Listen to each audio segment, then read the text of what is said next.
Hey all, Taylor from Tay Time recapping This Is Us, Season 2, Episode 3, Deja Vu. So, I remembered all that in one thing. I'll start with the past storylines. Jack's having a hard time in AA, and like Shelly, who apparently convinced Rebecca to get a pixie cut at one point, and we're never going to see that, and I'm kind of a little upset because I think that would be a funny storyline. Convinces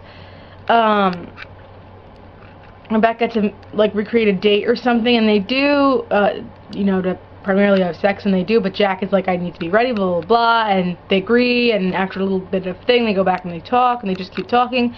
You find out that that's how they adopted the dog. They went to go get burgers or something, and she threw them out the window, and the dog's eating the burgers.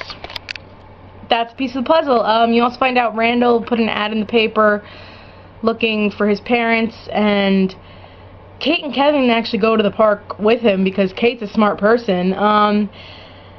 A lot of people online were confused about why Kevin would do this. He's obviously not going to let his sister go alone. That's one. And two, I think he was also concerned for Randall, and it did turn out to be a cop-out. You know, this woman just wanted money or whatever, blah, blah, blah, blah. And then you also caught a glimpse of, you now know it's a knee injury, not a leg injury, and you caught a glimpse of him in a car with Sophie and Kate going to tell him how Jack died, but that's it. In the present,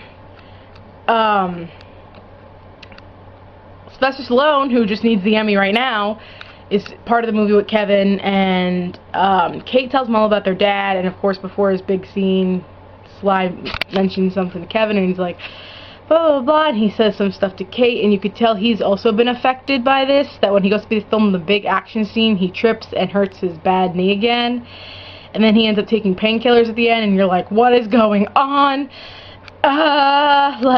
He probably has a lot of guilt, and probably so does Sophie, because they weren't there when it happened, so I would like to see those two things play out. And then for the title of the episode is because also Deborah Jo Rupp, Kitty from that 70s show, shows up as the child care services provider for Deja, who is a 12-year-old girl who they are fostering.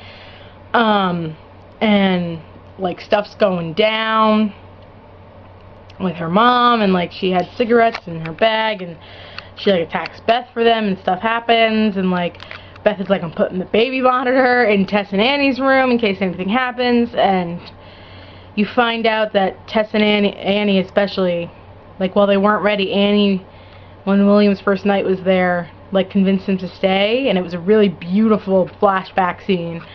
And